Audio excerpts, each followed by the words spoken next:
L'art urbain comme vecteur de cohésion sociale. À Veitavatava, la résidence sociale est en cours de réhabilitation. Elle devient le lieu d'expression et d'inspiration des artistes et des habitants. Il transforme le temps d'une œuvre, le quotidien du quartier. C'est aussi ce que permet le festival Ono'u depuis maintenant 4 ans. Les détails avec Mérénie Gamblin et Jérôme Lee.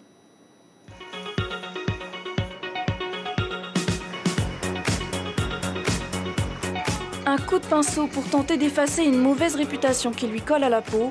Veitavatava se refait une beauté et Teaoué participe au projet. Il veut changer l'image de son quartier d'enfance. Et voilà, je veux aussi que notre quartier soit connu pour ces jeunes qui font du sport, qui ne sont pas dans ces trucs un peu... Voilà, quoi, hein. Ouais, pour eux, voir un gars du quartier venir dessiner, c'est quand même une fierté pour eux de se dire, ouais, un gars... Il appelle, il met de notre quartier, il vient de notre quartier. L'aventure a commencé il y a 3 mois, impulsée par l'association de quartier.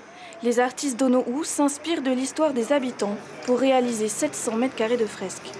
La légende de Hotuhiva, qui a eu 8 filles et qui est symbolisée par les 8 districts de l'île de Huaïné.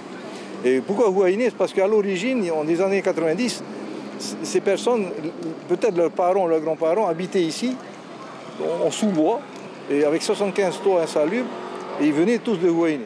Veitavatava, sous un autre jour, les habitants contemplent avec fierté. C'est pas que ça, il y a autre chose. Il faut juste découvrir nos jeunes. Hein. Il ne faut surtout pas avoir peur de ce quartier-là. Hein. Parce que nous, on a grandi, nos enfants ont grandi pareil que nous. Hein. Renouer les liens, la démarche attire de nouveaux collaborateurs. Nous sommes très contents de pouvoir nous associer à l'OPH et à Sarah Ropignan pour les œuvres artistiques, le street art, qui embellit les lieux où vivent certains de nos salariés, simplement. Les premières couches de peinture ont été posées il y a 2 jours.